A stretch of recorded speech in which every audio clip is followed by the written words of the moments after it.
Assalamualaikum warahmatullahi wabarakatuh. Yang kami hormati para pembicara, Ustadz Samsul Arifin Nababan, Ustadz Insan Moko Ginta, dan yang saya hormati Bapak Luga Tambunan dan Bapak Yohanes Tambubolon. Tepuk tangan untuk mereka berempat.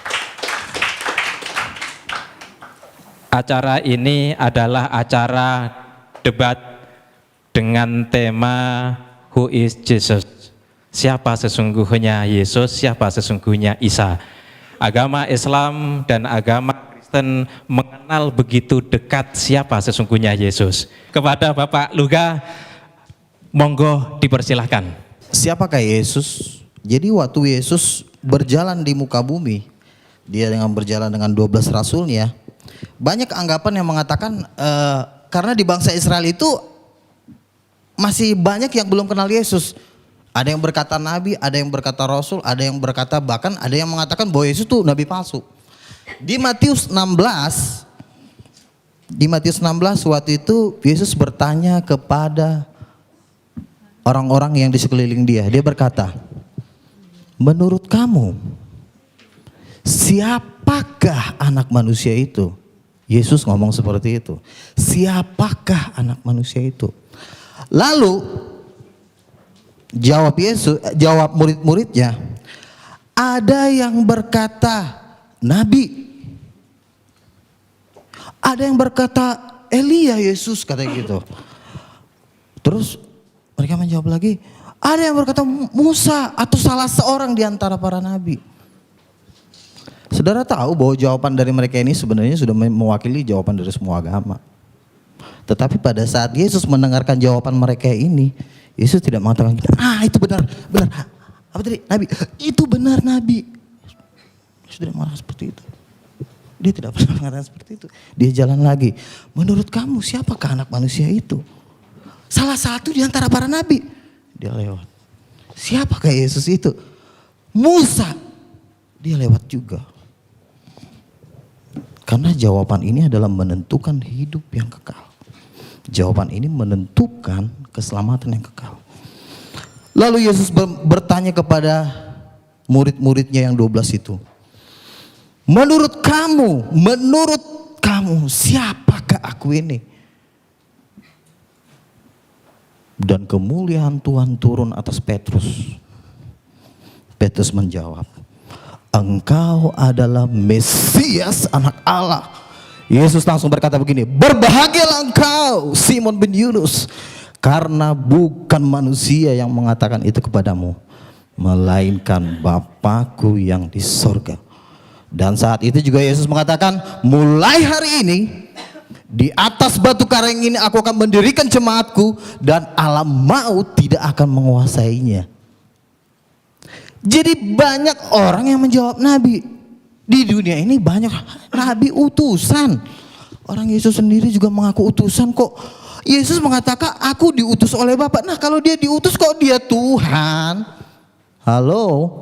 Tetapi pada saat jawaban Petrus adalah jawaban yang diterima dengan dahsyat oleh Yesus, sampai Yesus membuat suatu perjanjian kekal, kepadamu kuberikan kunci kerajaan sorga dan alam maut tidak akan menguasainya. Kunci kerajaan sorga tidak diberikan kepada orang-orang yang menjawab nabi, utusan, rasul katanya. Nah yang jadi pertanyaan begini, lalu Yesus itu kan diutus, kok dia bisa jadi Tuhan sih? Masa ada Tuhan diutus? Itu yang menjadi pertanyaan manusia, betul kan? Jadi begini saudara-saudara, jadi saya debat di blog ediprayetnawordpress.com, pengunjungnya udah 150.000 dan komentator terbanyak berada di wall saya ya. Jadi saya berada di peringkat pertama. Saya tahu jawaban, saya tahu pertanyaan kalian. Saya tahu itu. Tapi kalau kita buka di Ibrani 1 ayat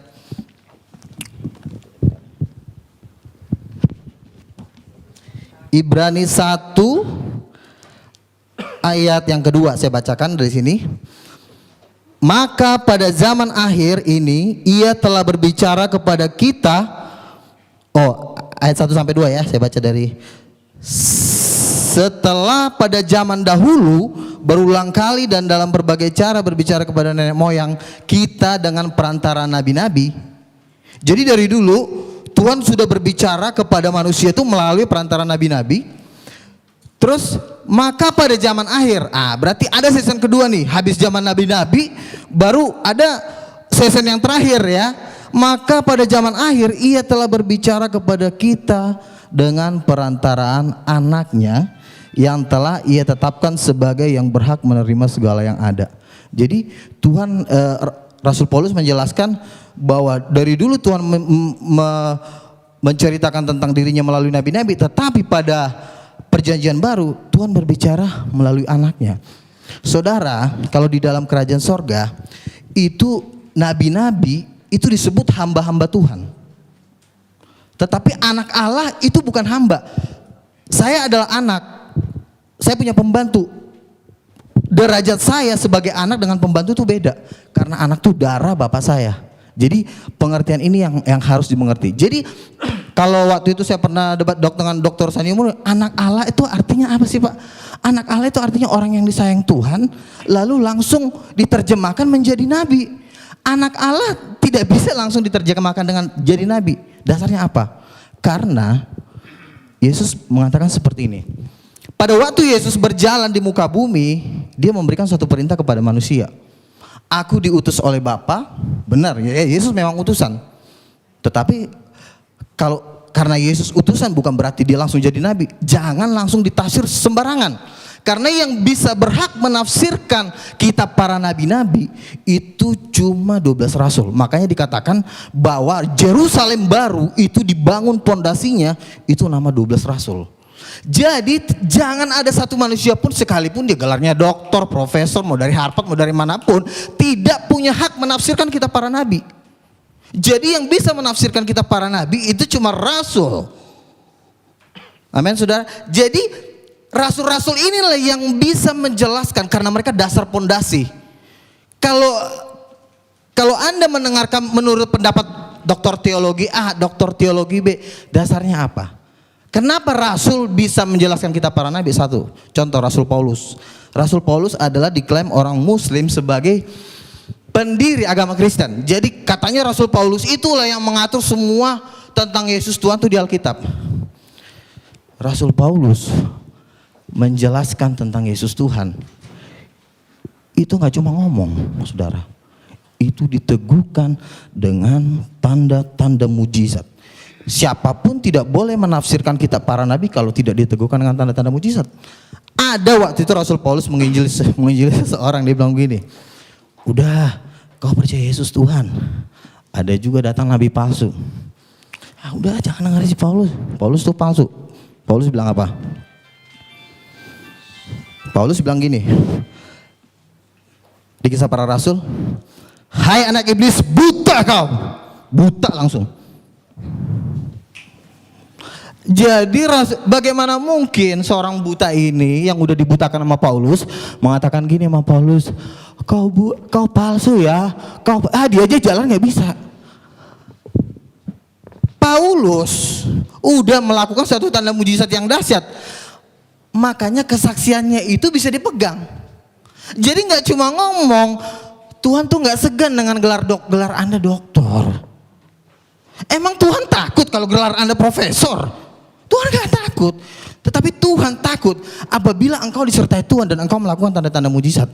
Mungkin Anda berkata, wah, Joko Bodo juga bisa bikin mujizat. Ini juga bisa bikin mujizat, siapa tuh? Ponari. Saya mau katakan satu hal ya. Tuhan Yesus sudah tahu kalau nanti omongan-omongan seperti itu akan ada di dunia, dia udah tahu banget. Makanya Yesus memberikan standar mujizat, ya. Dia berikan standar. Waktu itu Yohanes Pembaptis bertanya, apakah engkau Mesias? Apakah engkau yang akan datang itu? Yesus memberikan standar mujizat kepada murid-murid Yohanes yang diutus ke dia. Dia bilang begini, katakan kepada Yohanes, orang buta melihat, orang lumpuh berjalan, orang mati dibangkitkan, dan kepada orang miskin diberikan tanda-tanda mujizat. Jadi mujizat ini menjadi standar kemuliaan Tuhan. Jadi pertanyaan gini, Joko Bodo juga bisa bikin mujizat. Kalau memang Joko Bodo bisa bikin mujizat, coba bikin aja kayak gitu. Saya nggak pernah dengar mujizat-mujizat seperti yang dikatakan di Matius 9 ayat 8. Bangkitkanlah orang mati, usirlah setan, tahirkan orang kusta, celikkan mata orang buta. Dan ayat ini cuma ada di Alkitab, saudara. Maaf nih saudara, ayat seperti itu tidak ada di Al-Quran. Jadi mujizat, makanya Tuhan mengatakan,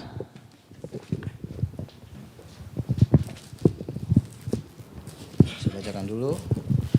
Jadi pernyataan-pernyataan seseorang harus diteguhkan dengan tanda-tanda mujizat. Saya baca Kisah Para Rasul 14 ayat 3. Paulus dan Barnabas tinggal berapa waktu lamanya di situ. Mereka mengajar dengan berani karena mereka percaya kepada Tuhan, dan Tuhan menguatkan berita tentang kasih karunia-Nya dengan mengaruniakan kepada mereka kuasa untuk mengadakan tanda-tanda mujizat. Jadi tanda-tanda mujizat itu, lalu pernah saya debat di Facebook, dibilang begini, Pak Luga, mujizat kan itu kan ada kan cuma di zaman Nabi. Coba tunjukin ayatnya di mana mujizat cuma berhenti di zaman Nabi. Yoel 2 ayat 28 mengatakan bahwa pada hari-hari terakhir justru Tuhan lebih dahsyat lagi bikin mujizat. Bahkan dia bisa menurunkan api dari langit. Reinhard Bonnke mengadakan KKR di Afrika, itu sampai 100 orang mati dibangkitkan. Orang buta melihat, orang lumpuh berjalan. Lalu ada satu orang lagi, teman saya ngomong gini, ada namanya Paulus Tanker loh Pak Luga. Kenapa Paulus Tanker? Dia itu mantan pendeta. Oh gitu, terus apa? Dia temannya Gilbert Lumenong, terus kenapa? Katanya orang yang buta itu dibayar, habis dibayar disuruh maju ke depan, pas buta melihat, wih orang jadi histeris, jadi itu dibayar katanya. Oh gitu, dibayar. Jadi siapa tadi namanya? Paulus Tanker. Oke. Kan firman Tuhan berkata 2-3 orang saksi sah. Kalau memang itu dibayar, akan juga banyak cerita-cerita seperti Paulus Tanker di Nigeria, di Afrika, dan banyak terjadi pembayaran. Jadi tidak bisa satu orang kesaksian dijadikan menjadi satu landasan. Karena 4 tahun saya berdebat, dari tahun 2000 saya berdebat waktu itu dengan Pak Jahir, kan ketua lembaga kristologi. Dia bilang, wah itu mujizat palsu, itu cuma direkayasa. Tetapi apa yang terjadi? Di TV-TV banyak terjadi mujizat Tuhan. Dan saya mau katakan, terus terang dari hati nurani saya, belum pernah ada kiai bikin seperti itu. Sama juga di zaman Yesus. Di zaman Yesus itu banyak juga tukang-tukang sihir, tukang-tukang santet, tukang-tukang apa. Tetapi pada saat Yesus melakukan mujizat yang luar biasa, bangsa Israel mengatakan seperti ini, yang seperti ini belum pernah kita lihat di Israel. Jadi mujizat setan dengan mujizat Tuhan itu levelnya jauh. Kalau cuma batuk atau mungkin disayat terus hilang, itu kalau dijual nggak laku menurut saya. Tapi kalau orang buta melihat, orang lumpuh berjalan, orang mati dibangkitkan, dan mujizat-mujizat itulah yang meneguhkan kesaksian para rasul-rasul. Jadi Paulus ditentang di seluruh dunia. Siapa yang nentang? Pakar-pakar teologi ya, dokter-dokter. Coba lihat kehidupan mereka yang menentang Paulus. Siapa mereka? Mereka juga nggak jelas gitu loh. Kecuali mereka membuat tanda-tanda mujizat yang lebih dari Paulus. Dia membuat mujizat-mujizat yang 2 kali lipat lebih hebat dari Paulus, baru boleh dia ngomong. Tapi kalau cuma Paulus palsu, dasarnya apa? Itu ayatnya. Paulus sendiri mengatakan, oleh dustaku semua ini. Terus Paulus palsu apa? Paulus waktu nyanyi itu terjadi gempa bumi, dan orang yang dipenjara itu sampai mau bunuh diri. Itu terjadi gempa bumi. Mungkin orang mengatakan, itu kan karangannya Paulus, bukan karangan Paulus. Kenapa? Karena sampai hari ini mujizat itu masih sampai hari ini tetap terjadi. Nah, jadi artinya kalau saudara Paulus Tanker mengatakan bahwa itu mujizat palsu, Tuhan kan bilang kita harus cerdik. Kita harus juga mengumpulkan saksi-saksi, bukan cuma Paulus Tanker. Kumpulin dulu dia 100 orang yang mempunyai kesaksian kayak Paulus Tanker, ada enggak? Ini kan cuma satu doang yang baru saya dengar. Jadi artinya kesaksian-kesaksian seperti ini tidak bisa dijadikan jadi dasar untuk melawan rasul-rasul. Kalau engkau berani mengatakan mujizat-mujizat yang dilakukan oleh Paulus itu bukan dari Tuhan, lalu kau bisa bikin apa emang? Engkau udah bisa bikin mujizat seperti Paulus? Kan yang saya lihat dengan mata saya, ya juga nggak bisa bikin apa-apa juga gitu loh. Kecuali ada mujizat yang lebih ngeri dari Paulus, boleh deh Paulus ditantang gitu loh. Itu satu. Terus itu tentang mujizat. Dan ini satu perintah Yesus, saudara, yang menurut saya orang Islam satu step mereka tidak mengerti. Padahal dalam hati saya, kalau saja mereka mengerti di sini, mereka pasti tahu bahwa Yesus adalah Tuhan. Contoh begini.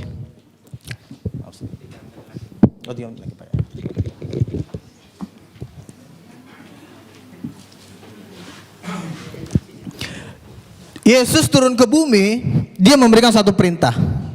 Perintahnya apa?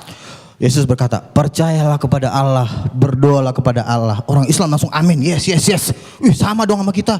Yesus aja juga menyuruh orang berdoa kepada Allah. Wih, yes. Kita percaya kepada Allah, sama. Buktinya Yesus menyuruh orang berdoa kepada Allah. Berarti dia bukan Tuhan. Salah. Masih ada sambungannya. Inilah yang kalian gak pernah pelajarin. Apa? Yesus mengatakan seperti ini. Berdoalah kepada Allah. Terus sambungannya apa? Ada yang tahu nggak? Ada yang tahu nggak? Berarti nggak pernah baca Alkitab. Ayo, ada yang tahu nggak? Wah, katanya ini pakar-pakar kristologi semua nih. Katanya, wah, berdoalah kepada Allah. Sambungannya apa? Kan orang Muslim kan mengatakan gini, berdoalah kepada. Oh iya, sama. Kita disuruh percaya sama Allah. Terus itu masih ada sambungannya. Oh, orang Islam nggak mau. Enggak. Percaya kepada Allah. Cukup. Menyembah Allah aja. Allahu Akbar. Kata Yesus, belum selesai. Enggak. Cuma itu aja. Yang penting berdoa kepada Allah. Belum selesai, kata Yesus. Dan apa yang terjadi di hari penghakiman? Yesus memisahkan antara domba dan kambing. Yesus akan mengatakan seperti ini karena Yesus mengatakan berdoalah kepada Allah. Sambungannya adalah dalam namaku. Jadi begini, oke. Sembah Allah, Allahu Akbar. Terus kata Yesus, harus pakai dalam namaku. Loh, kenapa harus pakai dalam namaku? Emang Yesus siapa? Ya kan? Yang menjadi pertanyaan adalah, emang Yesus siapa? Kenapa harus pakai nama dia? Loh, harus dalam nama Allah. Harusnya nama Allah dong. Sekarang saya tanya sama ibu, nama Allah siapa? Allah. Nama Allah katanya Allah. Salah. Yesus tidak pernah menulis di Alkitab, wahai kamu manusia di muka bumi. Ya Tuhan Yesus. Nama Allah, nama Bapakku adalah Allah. Mana ayatnya? Dalam Al-Quran ada. Ya. Jadi begini, makanya kita harus tahu perjanjian lama. Waktu Musa diutus oleh Tuhan. Habis. Oke, itu aja. Oke. Tetap semangat, jangan takut. Oke. Baik, tepuk tangan untuk Pak Luka Tambunan. Masih semangat Bapak Ibu? Bapak Yohanes Tampu Bolon, kepada beliau yang terhormat dipersilahkan. Saya juga termasuk orang, artinya orang beragama tapi tidak bertobat. Tapi puji Tuhan, saya ditangkap Tuhan terakhir-terakhir ini tahun 90-an. Saya makin mengenal Tuhan, saya punya karunia. Walaupun sudah ditegur oleh Tuhan, sudah dikasih firman oleh nabi-nabinya juga lemah semua. Jadi para nabi pun tidak sanggup membimbing manusia itu. Itulah sebabnya sebenarnya Tuhan akhirnya berbelas kasihan. Makanya Tuhan itu Tuhan yang pemurah, yang kasih. Tuhan akhirnya di Yohanes 20, ya, saya catat di sini. Yohanes 29:31, Tuhan mengutus Yesus turun ke dunia untuk menyelamatkan manusia itu. Karena nabi pun tidak sanggup untuk menyelamatkan manusia itu. Jatuh di dalam dosa. Dan apa rahasianya? Saudara-saudara, ada di dalam satu hukum karena ini kejadiannya kedatangan Yesus ada di Israel. Kalau orang berdosa harus dihukum mati, saudara-saudara. Itu hukum Israel di sana, ya. Jadi saudara-saudara, bagaimana mengampuni dosa ini yang banyak orang ini? Apakah harus dimatikan? Tuhan akhirnya berbelas kasihan. Itu tidak sangat mungkin. Saya menciptakan mereka segambar dengan saya. Akhirnya dengan kasih Allah, inilah yang kita kenal dengan Tuhan Roh Pemurah. Dia mengutus Yesus yang adalah rohnya sendiri sesuai dengan Alkitab dan Al-Quran. Itu dia bukan hasil perkawinan manusia biasa. Tapi Alkitab menyaksikan dia adalah roh Allah sendiri. Dia hanya menjelma. Al-Quran juga saya baca, dia adalah menjelma gitu ya melalui Miriam. Sama, hampir sama titik tertemunya di sini. Jadi kalau dua Alkitab mengatakan tentang Mesias itu adalah roh Allah, kebenarannya tidak ada yang bisa menyangkal, saudara-saudara. Ya itu, jadi di sinilah yang kita bersyukur dua agama besar ini, bahkan sebenarnya dengan agama Yahudi di dalam akhir zaman ini sedang Tuhan pertemukan. Ya, mengenal Tuhan itu sendiri.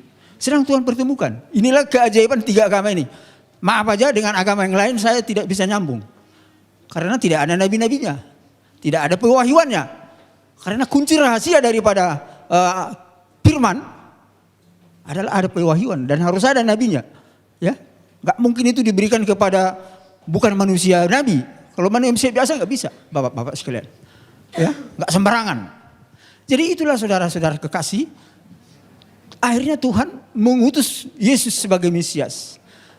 Dan persoalannya sekarang, kenapa Yesus yang diutus, bukan nabi lagi?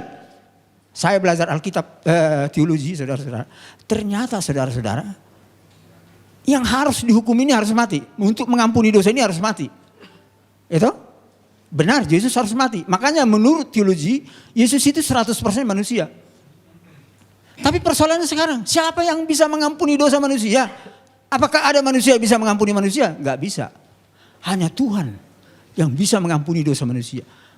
Makanya Yesus itu setengah ya roh Allah dan memang ada dagingnya adalah manusia dan lahir ke bumi.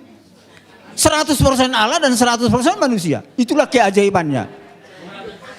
Ya, inilah keajaiban daripada rahasia ini, Bapak Ibu sekalian. Karena apa? Kalau Nabi sendiri nggak sanggup mengampuni dosa, Bapak Ibu sekalian, nggak sanggup. Itulah makanya waktu saya belajar teologi, oh iya luar biasa. Saya juga mengerti, oh luar biasa kenapa sampai seperti itu adanya rahasia Tuhan itu. Jadi itulah sebabnya oleh karena kasihnya dia mengutus Yesus dengan seperti itu, rahasia seperti itu, saudara-saudara. Ya, dan saudara-saudara, apa yang terjadi? Ketika Yesus benar-benar disalib, ya, oleh Raja Herodes itu, Raja Herodes menyalib dia. Iblis memakai Raja Herodes dan ketawa-ketawa iblis itu. Oh, dia sudah mati. Tapi jangan salah, Bapak Ibu Alkitab ini mengatakan semua ada di firman ini, tapi saya nggak sempat baca ini karena sangat cepat.